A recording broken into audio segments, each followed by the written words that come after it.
Hello दोस्तों, जय हिंद। Welcome back to a new video. तो आज के वीडियो में हम लोग डिस्कस करने वाले हैं एयरफोर्स अग्निवीर के लिए जीके और जीएस का पार्ट नंबर 5। इससे पहले 4 पार्ट और हो चुके हैं जो आपके एग्जाम में क्वेश्चन आते हैं, वो बहुत ज़्यादा इंपॉर्टेंट क्वेश्चन हैं जो मैंने इस वीडियो में कराए हुए हैं।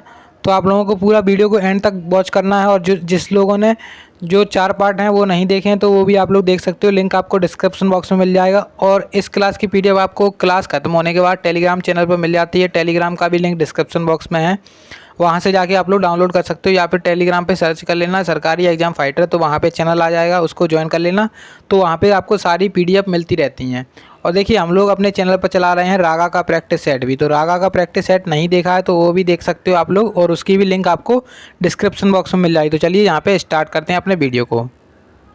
तो रोज़ की तरह सबसे पहले मैं आपको बता देता हूँ कि मैं यहाँ पे आपको टोटल कराता हूँ 15 क्वेश्चंस, जिसमें से आपके यहाँ पे 15 क्वेश्चंस रहते हैं, और उसमें से आपके कम से कम मैं 15 एक क्वेश्चन से 4 क्वेश्चंस बनाने की कोशिश करता हूँ। तो उसको आप लोग अच्छे से याद रखें, क्योंकि जो एक्सप्लेनेशन होता है वो काफ़ी अच्छा रहता है, जिससे आपके एग्ज़ाम में क्वेश्चंस बन सकते हैं। और आप लोगों से एक बात और, कि मैं जो क्वेश्चन पूछ रहा हूँ वो आप लोग कमेंट बॉक्स में ज़रूर बताएं, क्योंकि जो क्वेश्चन है काफ़ी इंपॉर्टेंट पूछे जाते हैं। ठीक है, चलिए स्टार्ट करते हैं। देखिए, यहाँ पे हमने पहला क्वेश्चन लिख के रखा है कि भारत का अंतिम गवर्नर जनरल कौन था। तो भारत का जो अंतिम गवर्नर जनरल है वो थे सी राजगोपालाचारी। अब देखिए, सी राजगोपालाचारी, अब यहाँ पे ये क्वेश्चन काफ़ी ज़्यादा कन्फ्यूजेबल होता है, कन्फ्यूज बहुत ज़्यादा करते हैं ये क्वेश्चंस कि भारत का पहला गवर्नर जनरल, या फिर भारत का अंतिम गवर्नर जनरल, या फिर भारत का पहला गवर्नर, या फिर भारत का अंतिम गवर्नर, या फिर भारत का वाइसराय, या फिर मतलब बहुत सारे कन्फ्यूजिंग रहते हैं। तो यहाँ पे मैंने कुछ लिखे हुए हैं, तो आप लोग इनको देख लें और याद कर लें। काफ़ी इंपॉर्टेंट है, जो आपके एग्जाम में पूछे जाते हैं, जो कि पिछली बार पूछे भी जा चुके हैं। तो यहाँ पे देखिए, पहला क्वेश्चन है कि भारत के पहले गवर्नर जनरल कौन थे। तो भारत के जो पहले गवर्नर जनरल थे वो लॉर्ड विलियम बेंटिक थे। ठीक है, उसके बाद यहाँ पे देखिए, अगला क्वेश्चन मैंने बताया कि बंगाल के पहले गवर्नर कौन था। तो बंगाल का जो पहला गवर्नर है वो लॉर्ड क्लाइव था। ठीक है, इसको भी याद रखें, कई बार एग्जाम में पूछ लिया जाता है कि बंगाल का प्रथम गवर्नर कौन था। तो बंगाल का प्रथम गवर्नर जो था वो लॉर्ड क्लाइव था। और उसके बाद देखिए, यहाँ पे अगला है कि बंगाल के अंतिम गवर्नर कौन था। तो बंगाल का जो अंतिम गवर्नर है तो वो था वॉरेन हेस्टिंग्स। तो यहाँ पे इसको भी याद रखें, बंगाल का पहला गवर्नर लॉर्ड क्लाइव, और बंगाल का अंतिम गवर्नर कौन था। तो अब अंतिम गवर्नर जो था वॉरेन हेस्टिंग्स था। ठीक है, अब देखिए, यहाँ पे जो मैंने कुछ जानकारी लिखी हुई है वो काफ़ी इंपॉर्टेंट है, उसको ज़रूर पढ़ लेना आप लोग। ठीक है, पीडीएफ में आप लोग जब मिलेगी आपको पीडीएफ टेलीग्राम पे, तो वहाँ से आप लोग पढ़ लेना। यहाँ पे मैं बता देता हूँ। तो देखिए, इसमें बोल रहे हैं 1773 में जो रेगुलेटिंग एक्ट आया था। एक क्वेश्चन तो आपका यहाँ से बन गया कि रेगुलेटिंग एक्ट कब आया। तो रेगुलेटिंग जो एक्ट है वो आया था 1773 में, और जो 1773 में रेगुलेटिंग एक्ट आया उसके द्वारा गवर्नर पद को, जो इनका गवर्नर था उसको गवर्नर जनरल बोला जाने लगा। मतलब जो गवर्नर था उसको बोलने लगे गवर्नर जनरल। तो मतलब इस प्रकार से ये हो गया था।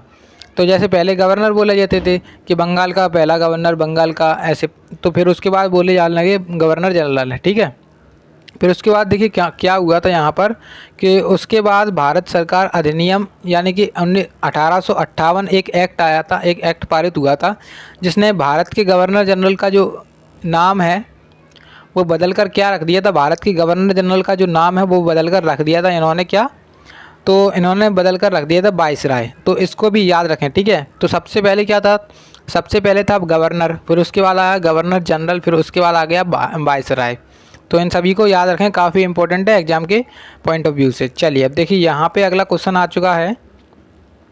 तो अगला क्वेश्चन यहाँ पे है कि भिलाई इस्पात संयंत्र का निर्माण किस देश के सहयोग से किया गया था। तो ये क्वेश्चन एग्जाम ओरिएंटेड क्वेश्चन है, ये क्वेश्चन डायरेक्ट पूछा जा सकता है आपके एग्जाम में, इसलिए मैंने यहाँ पे लिख के रखा है। तो यहाँ पे देखेंगे हम, भिलाई इस्पात संयंत्र का निर्माण किस देश के सहयोग से किया गया था। तो ये रूस के सहयोग से किया गया था। और कहाँ पर है स्थित वर्तमान में, तो ये वर्तमान में अभी स्थित है छत्तीसगढ़ में। ठीक है, अब भिलाई, इसको हम याद कैसे रख सकते हैं कि किसकी सहायता से वो किया गया था। तो ये भिलाई को हम लिख सकते हैं भी रू। तो इससे आप लोग याद कर लेना, ये एक ट्रिक मान लो, भीरू से हो जाएगा, वी से हो जाएगा भिलाई, और रू से हो जाएगा रूस। मतलब रूस की सहायता से भिलाई इस्पात संयंत्र खोला गया था, और ये छत्तीसगढ़ में खोला गया था। अब देखिए, मैंने यहाँ पे कुछ इंपॉर्टेंट इस्पात संयंत्र लिखे हुए हैं, तो वो आप लोग ज़रूर देख लें। देखिए, यहाँ पे हैं कुछ इम्पोर्टेंट इस्पात संयंत्र, तो इनको ज़रूर देखें। तो दुर्गापुर इस्पात संयंत्र कहाँ पे है, तो दुर्गापुर इस्पात कारखाना जो पश्चिम बंगाल में है, पश्चिम बंगाल में है, किसके सहयोग से खोला गया था? यूनाइटेड किंगडम के सहयोग से, यूके के सहयोग से खोला गया था दुर्गापुर। ये काफ़ी इंपॉर्टेंट है इस्पात संयंत्र और पश्चिम बंगाल में है, ठीक है। चलिए अब देखिए यहाँ पे अगला है राउरकेला इस्पात कारखाना। तो राउरकेला इस्पात कारखाना कहाँ पर है? उड़ीसा में है राउरकेला। और किसके सहयोग से खोला गया? तो जर्मनी के सहयोग से खोला गया था। और जर्मनी की आप सभी को राजधानी पता है, बर्लिन होती है। तो जर्मनी की राजधानी सभी को बर्लिन, ठीक है, ये भी आप लोग याद रखें। उसके बाद है बोकारो इस्पात कारखाना। तो बोकारो जो कारखाना है वो झारखंड में है। अब ये आपको बताना है कि किसके सहयोग से खोला गया था, क्योंकि यहाँ पे क्वेश्चन पूछा जा सकता है कि किसके सहयोग से खोला गया था बोकारो इस्पात संयंत्र। उसके बाद है इसको इस्पात संयंत्र। तो इसको इस्पात संयंत्र पश्चिम बंगाल में है। अब ये किसके सहयोग से खोला गया था, तो ये भी आप लोग कमेंट बॉक्स में बताएं। ये आप लोगों की ड्यूटी बनती है कि कमेंट बॉक्स में आंसर दें, ठीक है। चलिए अब देखिए यहाँ पे अगला क्वेश्चन है कि विश्व में माउंट एवरेस्ट पर चढ़ने वाली पहली महिला कौन थी? तो विश्व में जो माउंट एवरेस्ट पर चढ़ने वाली पहली महिला थी तो वो थी जुनको तवाई। जुनको तवाई जो जापान की थी, जो विश्व में सबसे पहले माउंटेन पर चढ़ने वाली महिला बनी थी, ठीक है। महिला की बात हो रही है यहाँ पर, पहली महिला। तो पहली महिला बनी थी जुनको तवाई, ठीक है। अब ये कहाँ की हैं? ये हैं जापान की। अब देखिए जापान के बारे में हम थोड़ी सी डिटेल्स हासिल करेंगे। तो जापान के अभी वर्तमान में राजधानी क्या है? तो जापान की राजधानी है अपनी टोक्यो। और टोक्यो में हुए थे ओलंपिक 2021 में, जो कि 2020 में होने थे, लेकिन कोविड-19 की वजह से 2021 में हुए थे। तो जो टोक्यो ओलंपिक हैं उनको बारे में आप लोग पढ़ लेना। पहले मैं आपको बता देता हूँ कि टोक्यो ओलंपिक ने भारत में कितने पदक आए थे? तो 7 पदक आए थे, जिसमें से 1 गोल्ड मेडल था, 2 अपने सिल्वर मेडल थे, और उसके बाद जो 4 थे वो क्या थे? Bronze medal. तो इसको याद रखें, काफ़ी इंपॉर्टेंट है। अब देखिए गोल्ड मेडल और सिल्वर मेडल और ब्रॉन्ज मेडल किसने लिया था, ये ज़रूर बताएं कमेंट बॉक्स में। अब देखिए टोक्यो तो हो गया अपना जापान की राजधानी। जापान की मुद्रा क्या है? जापान की मुद्रा है येन। और यहाँ पे जापान के वर्तमान में जो प्रधानमंत्री हैं वो कौन है? तो फूमियो किशिडो। तो फूमियो किशिडो। तो यहाँ से आपके कितने सारे क्वेश्चन बन गए हैं आप सभी को पता है। फूमियो किशिडो तो जापान के प्रधानमंत्री हैं। यहाँ से देखिए आप लोगों के बहुत सारे क्वेश्चन मैंने बता दिए। यहाँ पे सबसे पहला क्वेश्चन तो था कि माउंट एवरेस्ट पर चढ़ने वाली पहली महिला कौन सी थी? तो जुनको तवाई थी, जो कि थी जापान की। और उसके बाद जापान की राजधानी देख ली हमने, जापान की मुद्रा देख ली, और जापान के प्रधानमंत्री देख ले, और जापान के जो टोक्यो ओलंपिक हुए थे उसके बारे में देख लिया। उसके बाद हम देखेंगे जापान को एक उपनाम है, जापान को क्या कहते हैं? जापान को कहते हैं सूर्योदय का देश। सूर्योदय का देश, ठीक है, सूर्योदय का देश भी कहते हैं जापान को। तो इसको भी याद रखें, काफ़ी इम्पोर्टेंट है। चलिए अब देखिए यहाँ पे कुछ मैंने इम्पोर्टेंट जानकारी लिखी हुई है, उसके बारे में आप लोग ज़रूर पढ़ें कि माउंट एवरेस्ट पर 2 बार चढ़ने वाली विश्व की पहली महिला, विश्व की नहीं है यहाँ पे, सॉरी गलत टाइप हो गया, ये विश्व की नहीं है, भारत की हैं। तो भारत की पहली महिला है ये। तो माउंट एवरेस्ट पर चढ़ने वाली भारत की पहली महिला यहाँ पे कौन है? जो 2 बार चढ़ी हैं उनका नाम है संतोष यादव, ठीक है। संतोष यादव ये हैं भारत की, ठीक है। चलिए अब देखिए यहाँ पे है अगला क्वेश्चन कि किसके द्वारा सर्वप्रथम अशोक के अभिलेखों को पढ़ा गया था? तो अशोक के अभिलेखों को सर्वप्रथम किसने पढ़ा था? तो जेम्स जो प्रिंसेप थे उन्होंने सर्वप्रथम अशोक के अभिलेखों को पढ़ा था। अब ये जेम्स प्रिंसेप कहाँ के थे, ये काफ़ी इम्पोर्टेंट है। और अशोक के जो अभिलेख हैं, अशोक की एक सारनाथ स्तंभ है, उसको आप लोग याद कर लेना, सांची का स्तूप जिसे बोलते हैं, उसको ज़रूर याद कर लेना कि कहाँ पर है सांची का स्तूप। और जो है ना सांची का स्तूप किसने बनवाया था? तो अशोक के द्वारा बनवाया गया था। ये सांची का स्तूप के बारे में ज़रूर देख लेना एक बार, ठीक है। चलिए अब देखिए यहाँ पे है अगला क्वेश्चन। तो अगला क्वेश्चन बोल रहे हैं कौन सा मुग़ल बादशाह अशिक्षित था? तो मुग़ल बादशाह कौन सा अशिक्षित था? तो ये सभी को पता होगा, अगर नहीं पता है तो इसको याद कर लें। अकबर था सबसे, जो मुग़ल बादशाह था वो अशिक्षित था, यानी कि बिना पढ़ा हुआ। उसके बाद देखेंगे मुग़ल बादशाह, जो मुग़ल साम्राज्य की नींव है वो किसने रखी थी? तो मुग़ल साम्राज्य की नींव रखी थी 1526 में। किसके द्वारा रखी गई थी? बाबर के द्वारा, ठीक है, बाबर के द्वारा रखी गई थी 1526 में। उसके बाद बाबर ने कई सारे युद्ध किए थे, जिसमें से कुछ युद्ध इम्पोर्टेंट थे। तो पानीपत का युद्ध था, पहला युद्ध पानीपत का, चंदेरी का युद्ध था, घाघरा का युद्ध था। तो ये सभी आप लोग जो युद्ध हैं वो ज़रूर से कमेंट बॉक्स में बताएं कि चंदेरी का युद्ध कब हुआ था, चंदेरी का युद्ध, ठीक है। उसके बाद जो अपना पानीपत का पहला युद्ध था बाबर ने लड़ा था, वो कब हुआ था और किस किस के बीच हुआ था, तो ये बताएं। और उसके बाद जो घाघरा का युद्ध है वो भी बताएं, और खानवा का युद्ध है ये भी बताएं। तो 4 युद्ध मैंने आपसे कमेंट बॉक्स में बताने के लिए कहे हैं, तो इनको ज़रूर बताएं कमेंट बॉक्स में, क्योंकि यहाँ पे आपको याद होने वाले हैं। अगर आप लोग एक बार कोई चीज़ लिख देते हो तो आप लोगों को याद हो जाती है, ठीक है। चलिए अब देखिए यहाँ पे आ चुका है अगला क्वेश्चन, पहली पंचवर्षीय योजना कब प्रारंभ हुई थी। तो पहली पंचवर्षीय योजना हुई थी 1951 के टाइम पे। यहाँ पे तब अपने भारत के प्रधानमंत्री थे पंडित जवाहरलाल नेहरू, ठीक है। पंडित जवाहरलाल नेहरू थे भारत के पहले प्रधानमंत्री। इनके समय में पहली पंचवर्षीय योजना को स्टार्ट किया गया था। अब दूसरी पंचवर्षीय योजना कब चली थी, तो दूसरी सेकंड नंबर की पंचवर्षीय योजना है, जो आप लोग बताएंगे मुझे कि कब चली थी सेकंड नंबर की पंचवर्षीय योजना। चलिए अब देखिए यहाँ पे अगला क्वेश्चन आ चुका है कि मनुष्य के शरीर में कुल कितनी हड्डियाँ होती हैं। तो ये आप सभी को पता है कि 206 हड्डियाँ होती हैं, लेकिन जो इस क्वेश्चन का एक्सप्लेनेशन है वो काफ़ी इंपॉर्टेंट है, क्योंकि यहाँ से डायरेक्ट क्वेश्चन पूछा जा सकता है। तो यहाँ पे देखिए मैंने बता दिया कि 206 तो हड्डियाँ होती हैं टोटल। उसके बाद देखिए ये होता है सबसे छोटी हड्डी और एक होती है सबसे बड़ी हड्डी। तो इन दोनों को याद रखें आप लोग। तो सबसे छोटी जो हड्डी होती है वो होती है स्टेपीज, जो कि होती है कान की हड्डी। और सबसे जो बड़ी हड्डी होती है उसको कहते हैं फीमर, जो में जांग में होती है, ठीक है। जांग में होती है सबसे बड़ी हड्डी, जिसको बोलते हैं फीमर। और सबसे छोटी हड्डी होती है उसको बोलते हैं स्टेपीज, जो कहाँ पर होती है, कान में होती है, ठीक है। चलिए अब देखिए यहाँ पे आ चुका है हमारा अगला क्वेश्चन। तो अगला क्वेश्चन है कि सूर्य के प्रकाश से कौन सा विटामिन प्राप्त होता है। तो ये अगर आप लोगों को नहीं पता है तो मैं बता देता हूँ कि सूर्य के प्रकाश से विटामिन डी प्राप्त होता है सूर्य के प्रकाश से। अब विटामिन डी का रासायनिक नाम क्या है, तो विटामिन डी का रासायनिक नाम है कैल्सीफेरॉल। तो इसको ज़रूर से याद रखें कि विटामिन डी का रासायनिक नाम क्या है, तो कैल्सीफेरॉल है। कई बार एग्जाम में क्वेश्चन आ जाता है डायरेक्ट कि विटामिन डी का रासायनिक नाम क्या है या फिर विटामिन ए का रासायनिक नाम क्या है। तो विटामिन ए का सबसे पहले मैं बता देता हूँ। तो विटामिन ए का है रेटिनॉल, ठीक है। इसको याद रखें, विटामिन ए का रासायनिक नाम है रेटिनॉल। विटामिन बी का रासायनिक नाम क्या है, तो विटामिन बी का नाम है थायमीन, ठीक है। अब विटामिन सी का रासायनिक नाम क्या है, तो विटामिन सी का रासायनिक नाम है, मुझे आप बताएं कमेंट बॉक्स में, ठीक है, कि विटामिन सी का रासायनिक नाम क्या है। चलिए अब देखिए यहाँ पे मैंने कुछ एडिशनल जानकारी लिखी हुई है, जो कि एग्ज़ाम में डायरेक्ट क्वेश्चन बन सकता है कि सूरज का जो प्रकाश है पृथ्वी पर पहुँचने में कितना समय लगता है। तो 8.3 मिनट लगते हैं, ठीक है। तो सूरज का प्रकाश है पृथ्वी पर पहुंचने में 8.3 मिनट लगते हैं। अब सूरज से जो पृथ्वी की दूरी है, पृथ्वी से सूरज की दूरी है वो कितनी है, वो आप लोग, जो पृथ्वी है अपनी, यहाँ पे अर्थ और यहाँ पे है सन, जैसे मान के चलो, तो यहाँ पे है सन, ठीक है। तो इन दोनों के बीच की डिस्टेंस कितनी है, ये आप लोग ज़रूर से बताएं कमेंट बॉक्स में कि कितनी डिस्टेंस है। और एक क्वेश्चन और है कि जो अपना पृथ्वी है और ये जैसे चंद्रमा है, तो चंद्रमा से पृथ्वी पर जो प्रकाश आता है वो कितनी देर में आ जाता है, ये कमेंट बॉक्स में ज़रूर बताना है, ठीक है। चलिए अब देखिए यहाँ पे आ चुका है अगला क्वेश्चन। तो अगला क्वेश्चन आ चुका है कि टेलीफोन का आविष्कार किसके द्वारा किया गया था। देखिए अगर आप लोगों को वीडियो अच्छी लग रही है तो प्लीज़ वीडियो को लाइक ज़रूर कर देना, काफ़ी मेहनत लगती है वीडियोज़ बनाने में। और उसके बाद अपने दोस्तों के साथ शेयर ज़रूर कर देना। तो देखिए यहाँ पे बोला जा रहा है कि टेलीफोन का आविष्कार किसके द्वारा किया गया था। तो टेलीफोन का जो आविष्कार वो ग्राहम बेल के द्वारा किया गया था, अलेक्जेंडर ग्राहम बेल के द्वारा। अब आपको बताना है कि टेलीविज़न का आविष्कार किसके द्वारा किया गया था। तो टेलीविज़न का जो आविष्कार है वो किसके द्वारा किया गया था, ये मुझे आप लोग बताएं कमेंट बॉक्स में। चलिए अब देखिए यहाँ पे आ चुका है हमारा 10वें नंबर का क्वेश्चन। इसमें बोल रहे हैं कि स्वर्ण मंदिर कहाँ पर स्थित है। तो स्वर्ण मंदिर अपना आप सभी को पता है अमृतसर में स्थित है।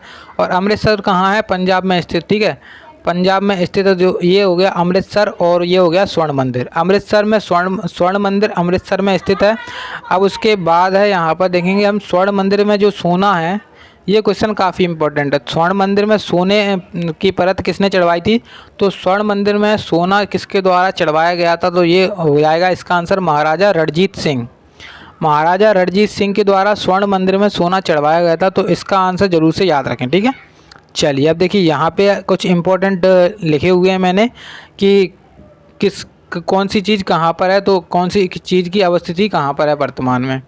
तो कुतुब मीनार, कभी एग्जाम में अगर पूछ लिया जाए कि कुतुब मीनार निम्न में से कहाँ पर स्थित है, ऑप्शन दे दिए जाएंगे हैदराबाद, दिल्ली, या फिर कई सारे ऑप्शन दे दिए जाएँ तो कंफ्यूज भी हो सकते हो आप लोग। और अच्छे से याद होगा तो उसको आप लोग अच्छे से बना दोगे। तो देखिए यहाँ पर जो अपना कुतुब मीनार है वो दिल्ली में स्थित है। अब देखिए ये किसने बनवाया था, तो ये आप लोग बताएंगे मुझे कमेंट बॉक्स में, क्योंकि देखिए मैं तो अभी आपको बता दूंगा कि किसने बनवाया था, लेकिन जो है आप लोग उसको याद नहीं करोगे। लेकिन मैं जैसे आपको वर्क देता हूँ तो आप लोग उसको खुद से ढूंढोगे, पहले तो फाइंड करोगे, अगर आपको पता होगा तो और अच्छी बात है, नहीं पता होगा तो उसको फाइंड करोगे पहले तो गूगल या फिर अपनी बुक्स में से। उसके बाद जो है उसको याद कर लोगे, फिर उसके बाद अपने जो बुक्स नोटबुक में है या फिर कहीं पर भी लिख दोगे तो आपको याद रखा रहेगा वो हमेशा के लिए। तो देखिए कुतुब मीनार है अपना दिल्ली में, उसके बाद है चार मीनार। तो चार मीनार है अपना हैदराबाद में, ये किसने निर्माण करवाया था इसका, तो इसको भी ज़रूर से कमेंट बॉक्स में बताएं। उसके बाद है गेटवे ऑफ इंडिया। तो गेटवे ऑफ इंडिया कहाँ पर है, तो गेटवे ऑफ इंडिया है अपना मुंबई में। उसके बाद है इंडिया गेट और अपना आगरा। इंडिया गेट है अपना नई दिल्ली में और ताजमहल अपना आगरा में, ठीक है। इंडिया गेट अपना नई दिल्ली में है और ताजमहल आगरा में। इन सभी के जो निर्माण है वो किस किसने कराए थे, ये ज़रूर से कमेंट बॉक्स में बताना है। तो आगरा में सबसे पहले देखें आगरा किस नदी के किनारे पे है, तो आगरा है अपना यमुना नदी के किनारे पर, यमुना, और दिल्ली भी अपना यमुना नदी के किनारे पर है, ठीक है। तो दोनों को याद रखें कि किस नदी के किनारे पर स्थित हैं, तो यमुना नदी के किनारे पर स्थित हैं। चलिए अब देखिए यहाँ पे आ चुका है अगला क्वेश्चन कि आज़ाद हिंद फौज की स्थापना की गई थी, किसके द्वारा की गई थी आज़ाद हिंद फौज की स्थापना, और कब की गई थी और कहाँ पर की गई थी। तो आज़ाद हिंद फौज की जो स्थापना है वो आज़ाद हिंद फौज की स्थापना सिंगापुर में की गई थी, ठीक है। कब की गई थी, तो 1942 में की गई थी। अब ये किसने की थी ये मुझे आप लोग बताएंगे कमेंट बॉक्स में कि किसके द्वारा आज़ाद हिंद फौज की स्थापना की गई थी, ठीक है, और इसका नेतृत्व किसने किया था। चलिए अब देखिए आ चुका है अगला क्वेश्चन, क्वेश्चन नंबर 12। तो इसमें बोल रहे हैं शिक्षक दिवस का आयोजन कब किया जाता है। तो शिक्षक दिवस का आयोजन किया जाता है 5 सितंबर को। अगर आप लोगों को नहीं पता है तो इसको याद कर लें कि 5 सितंबर को शिक्षक दिवस मनाया जाता है, क्योंकि जो एक दिवस है ना, किस दिन कौन सा दिन मनाते हैं तो वो ज़रूर पूछा जाएगा। तो यहाँ पे इसका आंसर हो जाएगा सर्वपल्ली राधाकृष्णन के बर्थडे पर 5 सितंबर को मनाते हैं क्या मनाते हैं, शिक्षक दिवस, ठीक है, 5 सितंबर को, ठीक है। चलिए अब देखिए यहाँ पे मैंने कुछ इंपॉर्टेंट लिखा हुआ है। तो खेल दिवस का आयोजन कब किया जाता है, तो खेल दिवस का आयोजन किया जाता है 29 अगस्त को। अब ये खेल दिवस किसके उपलक्ष्य में, मतलब किसके जन्मदिन पर मनाते हैं, ये मुझे आप लोग बताएंगे। तो मैं तो अगर बात बता दूंगा आपको अभी, लेकिन क्या है आप लोग उसको आप लोगों से उस जैसे आप लोग बताओगे तो आप लोगों को याद हो जाएगा उसके, ठीक है। तो खेल दिवस का आयोजन कब किया जाता है, तो 29 अगस्त को। और विश्व पर्यावरण दिवस का आयोजन कब किया जाता है, तो विश्व पर्यावरण दिवस का आयोजन किया जाता है अपना 5 जून को, ठीक है। और 21 जून को अभी वर्तमान में निकल के आया है 21 जून, तो उसको योगा डे था और इसकी थीम ज़रूर याद कर लेना। और 5 जून को जो अपना पर्यावरण दिवस था तो उसकी थीम भी याद कर लेना, क्योंकि करंट के एग्ज़ाम से, करंट के पॉइंट ऑफ व्यू से काफ़ी इंपॉर्टेंट क्वेश्चन हो जाएगा थीम वाला, ठीक है। चलिए देखिए अब यहाँ पे आ चुका है 30 नंबर का क्वेश्चन। तो 30 नंबर का क्वेश्चन है कि मारो फिरंगी को का नारा किसके द्वारा दिया गया था। तो ये नारे हैं कुछ मैंने इंपॉर्टेंट नीचे लिखे हुए हैं। तो यहाँ पे पहला तो नारा है कि मारो फिरंगी को का नारा किसके द्वारा लिखा गया था, किसके द्वारा दिया गया था, तो मंगल पांडे के द्वारा दिया गया था। तो मंगल पांडे ने मारो फिरंगी का नारा दिया था। और ये 1857 की क्रांति थी, वो कहाँ से स्टार्ट हुई थी ये आप लोग मुझे बताएंगे कमेंट बॉक्स में, ठीक है। चलिए अब देखिए यहाँ पे अगला क्वेश्चन है, अगला क्वेश्चन क्या, नारे ही मैंने इंपॉर्टेंट लिखे हैं कि वेदों की ओर लौटो। तो वेदों की ओर लौटो स्वामी दयानंद सरस्वती के द्वारा नारा दिया गया था। उसके बाद दिल्ली चलो, तो दिल्ली चलो सुभाष चंद्र बोस के द्वारा नारा दिया गया था। करो या मरो का नारा महात्मा गांधी ने दिया था, ठीक है। अब देखेंगे यहाँ पर जय हिंद और नेताजी सुभाष चंद्र बोस ने। तो जय हिंद का नारा किसने दिया था, नेताजी सुभाष चंद्र बोस ने दिया था। इंकलाब जिंदाबाद का नारा दिया था भगत सिंह ने अपने ने। और ये सभी इंपॉर्टेंट नारे हैं जो मैंने यहाँ पे लिखे हुए हैं, और आपके लिए यहाँ पे कुछ क्वेश्चन लिखा है कि ये नारे किसने दिए थे। तो ये आराम हराम है, ये आप लोग मुझे बताएंगे। उसके बाद जय जवान जय किसान का नारा किसने दिया था, ये भी मुझे आप लोग बताएंगे। और उसके बाद अगला जो है, सरफरोशी की तमन्ना अब हमारे दिल में है कि देखना है जोर कितना बाजुए कातिल में है। तो ये नारा किसने दिया था, ये भी आप लोग मुझे कमेंट बॉक्स में ज़रूर से बताएं। चलिए अब देखिए यहाँ पे आ चुका है हमारा सेकेंड लास्ट क्वेश्चन। तो सेकेंड लास्ट क्वेश्चन है कि भारत का नेपोलियन किसे कहा जाता है। तो भारत का नेपोलियन कहा जाता है समुद्रगुप्त को। समुद्रगुप्त थे अपने चंद्रगुप्त वंश के, जो चंद्रगुप्त मौर्य थे, चंद्रगुप्त इनके वंशज थे समुद्रगुप्त, ठीक है। तो इनको जरूर याद रखें, समुद्रगुप्त को भारत का नेपोलियन कहते हैं। चलिए अब देखिए यहाँ पे आ चुका है अगला क्वेश्चन। तो अगले क्वेश्चन में बोल रहे हैं कि सती प्रथा का अंत सती प्रथा का अंत में सबसे अधिक प्रयास किस समाज सुधारक के द्वारा किया गया था? तो सती प्रथा के अंत में सबसे अधिक जो प्रयास है किस समाज सुधारक के द्वारा किया गया था? तो ये किया था राजा राम मोहन राय ने। तो राजा राम मोहन राय ने सबसे अधिक जो है प्रयास किए थे सती प्रथा के अंत में। अब राजा राम मोहन राय ने ब्रह्म समाज की स्थापना की थी, तो ये भी याद रखें, राजा राम मोहन के द्वारा ब्रह्म समाज की स्थापना की गई थी। और उसके बाद जो आर्य समाज की स्थापना किसने की थी? तो आर्य समाज की स्थापना स्वामी दयानंद सरस्वती ने की थी। तो ये दोनों क्वेश्चन हैं, ये वाला और ये वाला और ये वाला। ये वाला तीनों क्वेश्चन काफ़ी इंपॉर्टेंट है, एग्ज़ाम ओरिएंटेड हैं, तो पूछे जा सकते हैं, इन सभी को याद रखना। तो ठीक है, यहाँ पे हो चुकी है हमारी video. Thanks for watching till and. अब अगर आप लोगों ने वीडियो को अभी तक लाइक नहीं किया तो लाइक करें, और चैनल को सब्सक्राइब नहीं किया तो सब्सक्राइब जरूर कर लेना, और दोस्तों के साथ वीडियो को शेयर कर देना। मिलते हैं अपने अगले वीडियो में, तब तक के लिए जय हिंद, जय भारत।